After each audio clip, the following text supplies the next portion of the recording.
Bismillahirrahmanirrahim. Kata ya Syekh itu, silahkan, nggak masalah. Tapi harus sabar, ya ikutin kehidupan saya. Apa yang saya makan kau makan, apa yang saya minum kau minum. Kata anak muda ini, baiklah. Anak muda ini cerita, dia bilang setelah 3 bulan saya tinggal dengan Syekh saya. Ternyata Syekh saya ini orangnya sangat zuhud, luar biasa. Ada makanan makan, tidak ada makanan puasa. Dan hari ini sudah 3 hari kami puasa. Sahur dengan sebutir kurma segelas air, buka puasa juga begitu. Tapi ini sudah hari ketiga. Syekh saya masih kuat, saya sudah tidak kuat lagi, dia bilang. Saking tidak kuatnya saya bungkukkan punggung saya, menekan perut saya supaya lapar saya hilang. Dalam keadaan begitu, syaitan datang menggacokkan pikiran saya sambil berkata, wahai anak muda, di benak saya terlintas, sekarang sudah halal buat kau mencuri makanan. Kalau kau tidak curi makanan, kau mau makan dari mana? Akan mati kelaparan. Minta sama gurumu nggak punya. Minta-minta sama orang, gurumu larang, minta-minta sama orang. Sekarang kau curi makanan sepotong roti, yang penting tidak mati kelaparan. Dia bilang dalam kondisi saya berkecamuk pikiran syaitan begitu, saya berpikir mencuri makanan di rumah di sebelah masjid.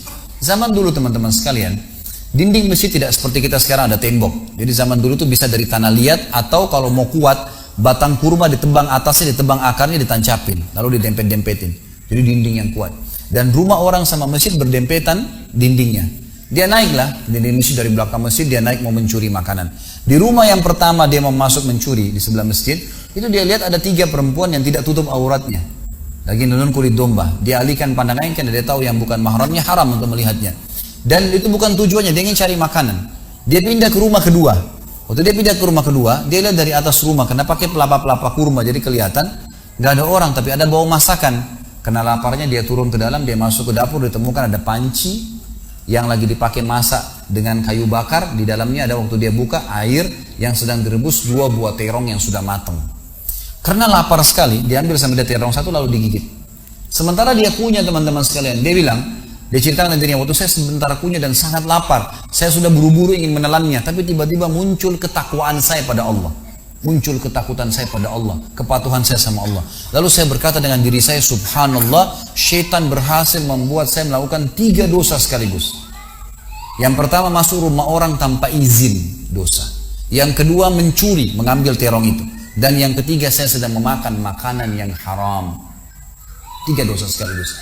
Maka dia bilang, tidak mungkin Allah membuat saya mati kelaparan karena meninggalkan yang haram. Karena Nabi Muhammad SAW sudah bersabda, man taraka sya'ni la abdalahu khairan min. Siapa yang meninggalkan sesuatu karena Allah, Allah akan gantikan yang lebih baik darinya. Lalu saya lempar gumpalan makanan terong itu ke lantai dapur tersebut, lalu saya kembali ke masjid. Dan masih ada pengajian, saya tidak bisa tangkap apa yang sedang dibahas karena laparnya. Waktu bubar pengajian, dia bilang, guru saya duduk di kursinya, saya pun duduk di tiang salat yang masjid. Ada satu orang tua di belakang masjid. Lalu masuklah seorang wanita dari pintu masjid bercadar, berbicara dengan guru saya sambil guru saya menundukkan pandangannya. Setelah itu guru saya mengangkat kepalanya lalu melihat ke arah saya dan memanggil, kesinilah muridku. Datanglah saya, kata anak muda ini. Lalu ditanya oleh guru saya, apa kau sudah menikah? Dijawab oleh muridnya, belum. Lalu ditanya 2 kali, apa kau ingin menikah? Dia tidak jawab. Apa kau ingin menikah? Tidak jawab. Sampai 3 kali, apa kau ingin menikah? Dia tidak jawab. Lalu kata anak muda ini, wahai imam, wahai syekh, ya guru saya setelah Allah subhanahu wa ta'ala, hidup saya bergantung pada anda. Apa yang anda makan, saya makan. Apa yang anda minum, saya minum. Sekarang sudah 3 hari kita punya makanan dan minuman, puasa. Dan saya sangat lapar. Kalau saya nikah, saya mau beri makan dari mana istri saya? Lalu kata syekhnya, ini perempuan di sebelah saya yang bercadar, baru selesai masa iddah meninggal suaminya, 4 bulan 10 hari. Dan dia ditinggalkan harta yang cukup, dia masih muda, dia takut fitnah. Dia ingin saya carikan jodoh, saya anggap kamu cocok. Kamu mau? Dia bilang iya. Tanya perempuan, kamu mau? Dia bilang iya. Syekhnya keluarin kendi dari kamar, dikasihkan jadi mahar, panggil walinya perempuan, panggil 2 saksi, kalimat akad, selesai. Hitungan menit nih. Lalu kata syekhnya, pulanglah ke rumah istrimu. Saatnya sekarang kamu pulang, udah. Nanti kalau mau sholat, mau ibadah, silakan datang ke masjid. Sudah nggak perlu lagi numpang di masjid. Gitu. Pulanglah dia sama istrinya. Dia ceritain. Dia maksud saya jalan sama istri, saya masih malu-malu, baru nikah. Dan ini kan memang hitungan menit nih. Ya, dia baru tadi kelaparan, tiba-tiba sekarang sudah nikah gitu. Dia bilang saya jalan, keluar dari masjid, lewat di rumah pertama yang dia tadi manjat mau mencuri, dilewatin sama istrinya. Begitu masuk, tiba di depan pintu rumah kedua yang dia manjat, gitu kan? Istrinya berhenti, buka pintu rumah lalu berkata, masuklah suamiku, ini rumah kita. Rumah yang tadi dia mencuri nih. Maka dia pun bilang, saya masuk ke ruang tamu, saya melihat di atas, ini benar rumah tadi yang saya masuk mencuri.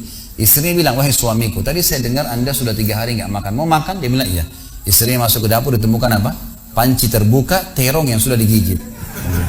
Ini kisah nyata nih. Tiba-tiba perempuan ini bilang, siapa yang makan terong saya? Spontan gitu, teriak gitu kan.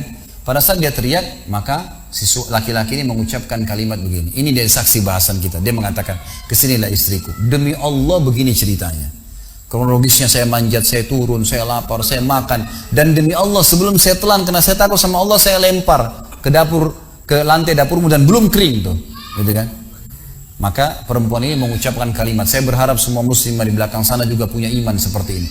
Kata para ulama, ucapan wanita ini perlu diukir dengan ukiran emas karena menandakan iman yang luar biasa. Kata dia, wahai suamiku, engkau meninggalkan segumpal makanan haram. Allah jadikan makanan itu, pancinya, rumahnya, pemilik rumahnya jadi milikmu sekarang.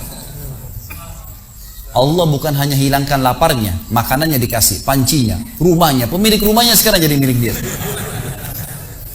Orang yang bertakwa kepada Allah diberikan jalan keluar, teman-teman sekalian. Jadi bertakwalah sama Allah, hanya patuh dan tunduk kepadanya. Semua yang baik di mata Allah, semua yang buruk juga di mata Allah SWT. Dan jangan pedulikan urusan dunia ini, jalankan sesuai dengan apa yang Allah SWT inginkan. Allahu a'lam. Mungkin sampai sini.